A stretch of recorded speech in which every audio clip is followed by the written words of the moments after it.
Let's talk digestion. You know why we want to talk about digestion? The main reason being is that it's actually such a chronic problem now that most of us think it's normal to not have very good digestion.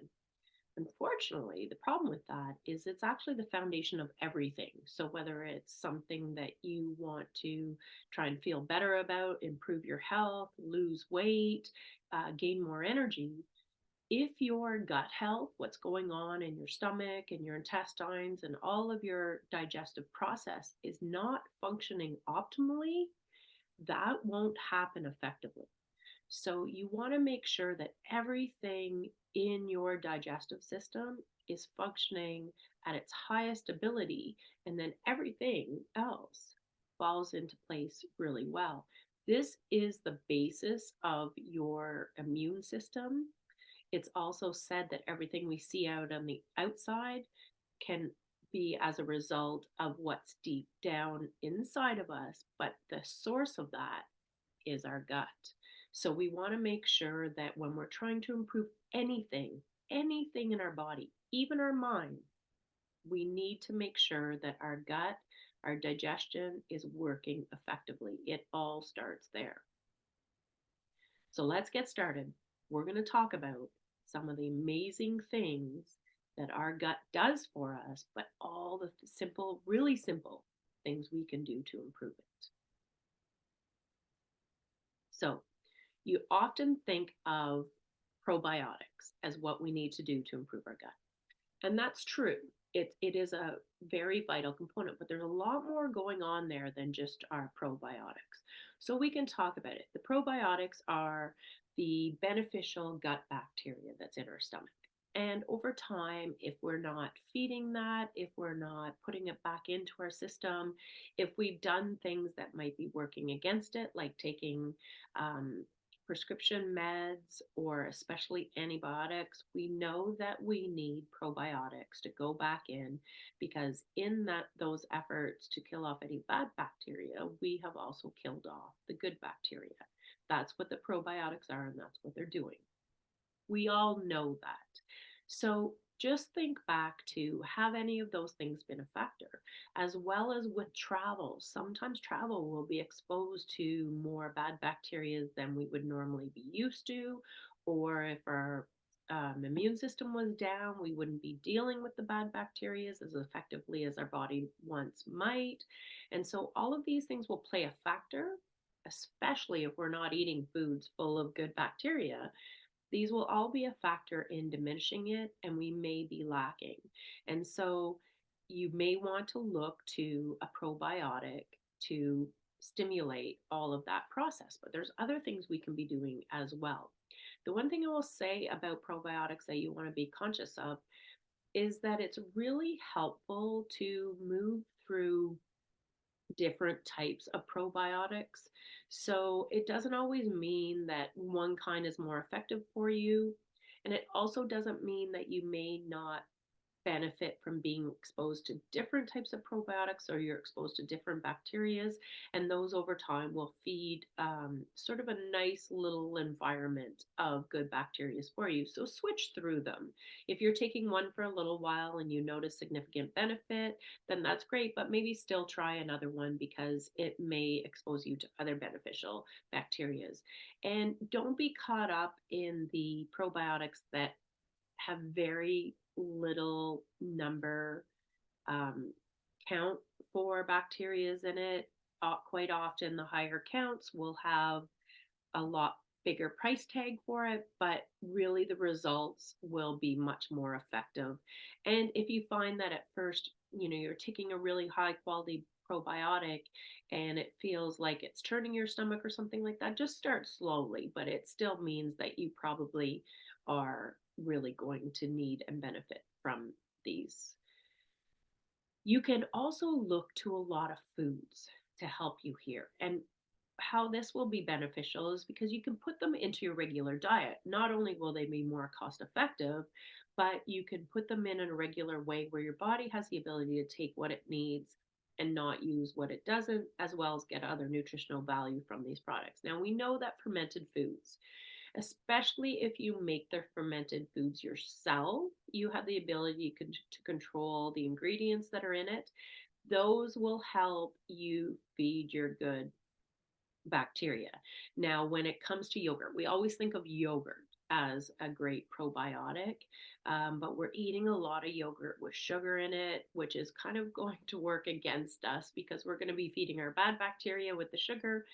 And then, probably in many cases, because it's so processed, we're actually not getting a lot of good probiotics. So, look to getting good, natural, organic yogurt that is plain. And I know that doesn't appeal to people taste wise, but then you can add a few things to add to the flavor yourself. And you're then working with a really high quality probiotic and also not having additives that are going to work against what you're trying to achieve. So, obviously, adding fruits. And if you want sweetness on occasion, try a little bit of honey or maple syrup. And then you can even add stuff like lemon and lime and orange juices just to add a little bit of sweet flavor to it.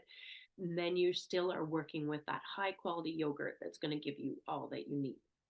The other thing you can do is look at the kind of vegetables you like to snack on, such as carrots are a really good one for this. Just look at the things that are typically pickled, and that will tell you what you can produce a fermented product because that's going to feed your good bacteria.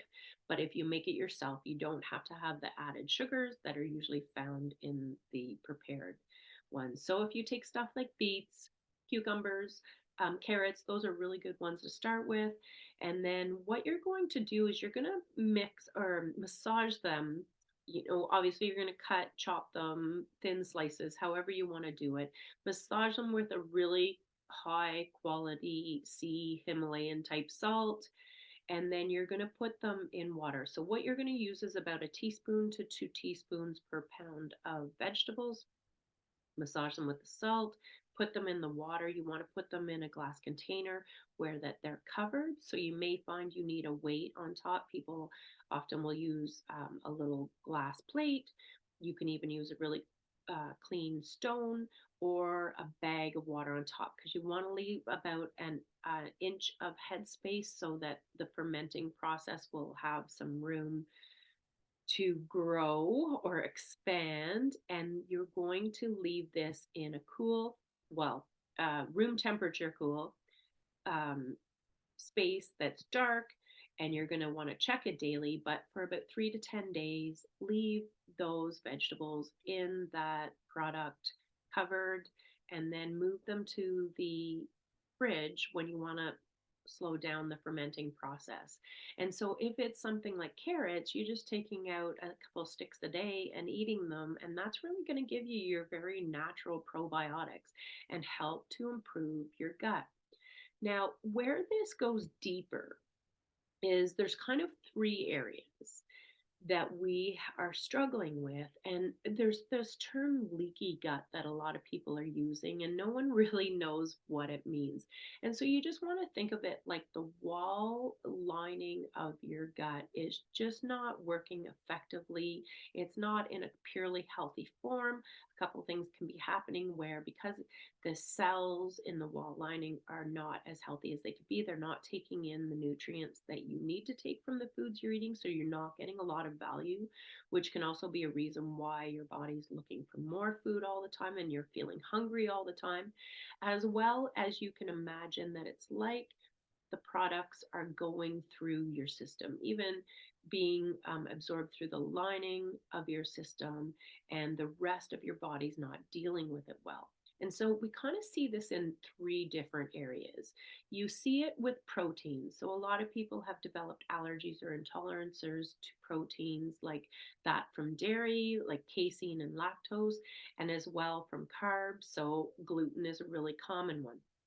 Now, what's happening is the proteins from these products are being pulled out but not broken down.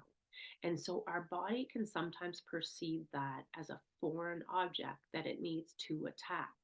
And so you want your gut to be in a health state where it can break these proteins down and then get all the nutrients and value from it. This is also another reason why we feel and we're showing symptoms of needing more protein all the time or lacking protein because we're actually not breaking it down and utilizing it. And this is where enzymes come into play. A lot, previously when things weren't so processed, we had natural enzymes in these products, which also helped us break it down. But we also have the ability to produce a lot of enzymes in our system to break these things down. But if we haven't been feeling well, if we haven't been eating really healthy, natural, raw foods, we may be lacking enzymes. And then if we just are not digesting properly, we may not be utilizing and producing them. So you can go and try protein based enzymes that are for lactose intolerant, casein intolerant, or gluten intolerant. A lot of people will see a benefit from even just going to a multi purpose enzyme that you get from a health food store. And what happens is they eat this with those products that are causing them problems, and they will notice a fairly noticeable difference in how that product feels in the system. It's almost as if you feel like it's breaking down. You don't feel that it is sitting in your system or holding you back. And so this will help with things like bloating, constipation, maybe irritable bowel, kind of anything you have digestion wise, you will see a subtle decrease in that from these products. But here's the benefit: we can also get benefit from foods that have a multitude of enzymes that will help us do this. And so it doesn't necessarily mean that you need a supplement, but you also need to recognize that if you're going to try and eat these foods to help with your enzyme production and then therefore breakdown of other foods, you need to be eating them daily so that they're giving you that boost to make a noticeable difference. Some products that are really high in enzymes are things like pineapple, and pineapple's known to help with your digestion. It can almost stir it up a little bit at first, but that's because it's really breaking down the food. Papaya, mangoes, avocados, and then you get your fermented foods like sauerkraut and kefir, as well as stuff like ginger. These things are going to add a multitude of enzymes to your system, as well as help the gut health and then help breaking down these foods. The thing here is that we all struggle with the fact of recognizing that some of these foods are causing us intolerances. And the one thing we don't want to do is give them up completely. And so we need to look at it as, you may want to give your system a bit of a break from them or cut them back a little bit, but your system is telling you something here. It is not telling you you can't eat these. It's telling you that it's insufficient in something that is going to allow you to continue to eat these things. So don't feel that recognizing these foods that are causing you intolerances are causing you grief and that means you won't be able to eat them anymore. It's actually a clue to what your system needs help with to help you use everything effectively. So try to really be conscious of what you're eating and how you feel afterwards, and even for the 24-hour period afterwards, because that will tell you what your system is lacking. And to give you a good example of this, a lot of people say to me that they struggle with fats. And there's a couple of reasons for this, but this is another example of where your system might be lacking in something that will show you the differences. Now, one of the factors here is that your system may be struggling with too many of the bad fats, or the not very naturally processed fats. And if you want to know more about this and the value of fats, then you may want to look to my episode that talks about slimming down with good fats. But if you're noticing an intolerance when you eat fats, and again, it can be very different for people, but often it will feel like everything's backed up, like almost like you've slowed down the digestion process, or that you're a little bit constipated or not processing things as regular as you should be. Um, and again, it can be acid reflux, indigestion, bloating, all these kind of things. And especially with this stuff, it can also be just a general body inflammation that you're noticing that you don't know what it's from. So it's not necessarily that your stomach gets this crazy bloated inflammation type feeling. It can actually be through your whole body. So you'll notice that your arms and legs are feeling a little bit swollen, or even for people that are working out and you're sort of trying to develop a bit of definition in some of your muscles, but it feels like everything's just sort of puffy around them, that can be really related to what's going on in your gut. So pay attention to these types of things. But in the case with fats, it can often mean an insufficiency in bile salts. Now, this can be bile salts production, this can be bile salt storage. So, your bile is produced in your liver. So, you can be lacking and challenged with producing it.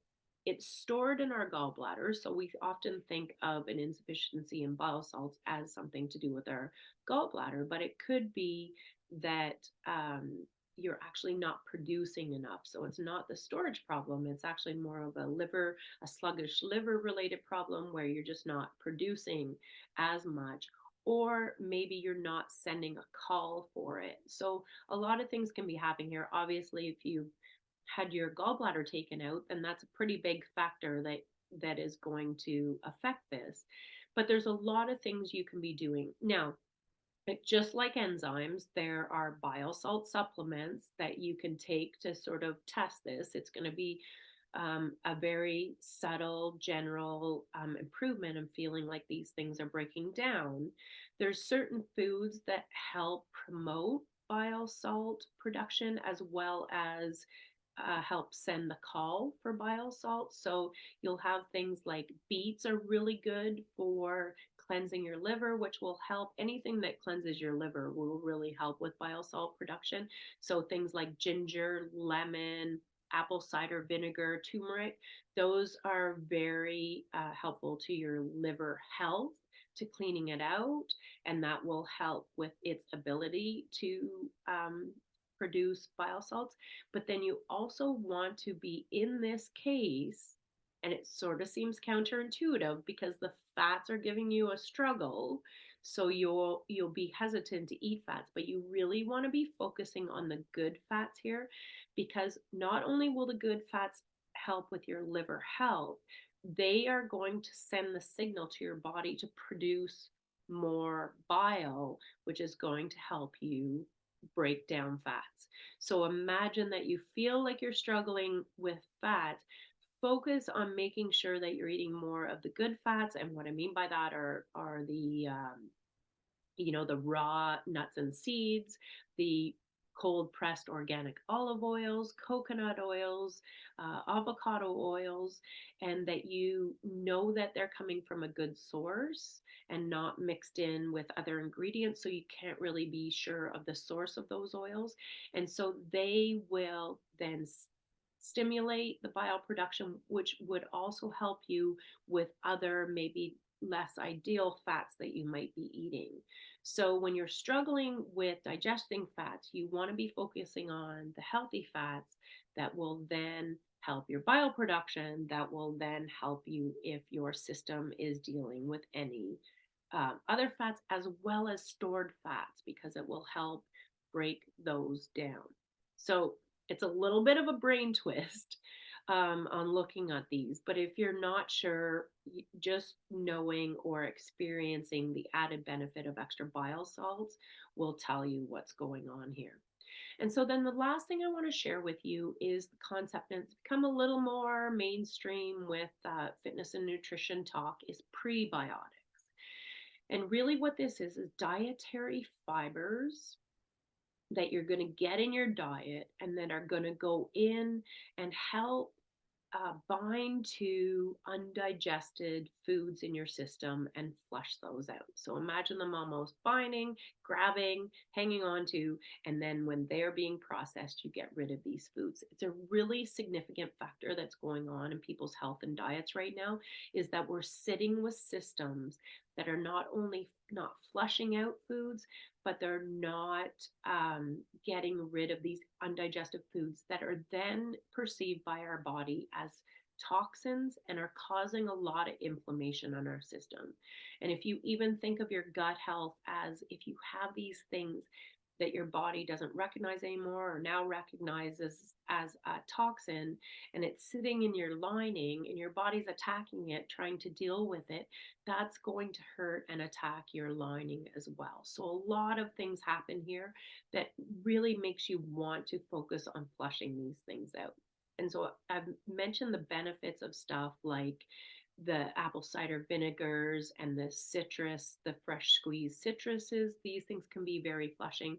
But if you want to look to dietary fiber, you're obviously going to get this in your fruits and vegetables. So you want high quality fruits and vegetables, stuff like apples can be really good for helping with this. And sometimes people will say, oh, an apple, if I eat it on somewhat of an empty stomach, it'll kind of feel like it's gurgling and stirring. And it's true, but that can be really helpful to cleaning out your gut. And that might be what's going on. One key thing, you can also benefit for all of these things with raw nuts and seeds. So they'll be full of enzymes if they're raw. They also are a great source of dietary fiber, so they will help pull some of these undigested products out. But psyllium husk, and so that's a plant-based fiber that's set up and prepared. And if you think that you're really struggling here, obviously there are prebiotic supplements. There are even some mixed supplements that have prebiotic, probiotic, and enzymes in it that you can try. You'll just find with some of these that each one's minimized because it's put together. So one, you won't be really sure what it is you're lacking. Um, but also you won't necessarily have any in a significant concentration that will make a big difference. So that's something to be cautious of when you kind of have these pre-packed multi supplements together. But psyllium husk, you can use it in a lot of ways, and it's really one of the superfood dietary fibers that you can see if it will help your system. And I just used it the other day in a banana bread that I was making and just used it in place of some of the almond flour that I was going to use. And it's really beneficial and works well. Some people take it as a teaspoon supplement a day.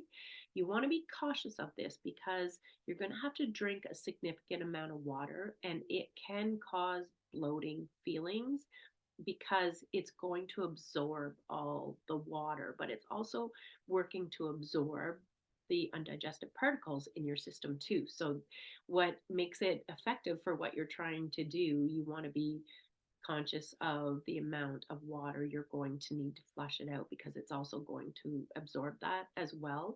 So you may want to let it soak. Some people find that if they put it in a smoothie and let it sit for a little while, it will thicken up the smoothie. So you may find you have to add a little more liquid to it.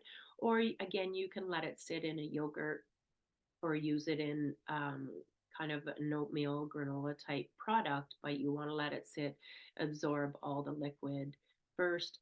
You can even put it in a coconut water, then which is also very hydrating, but this will also work to really flush things. It's kind of a superfood that you can use if you think that this might be a problem.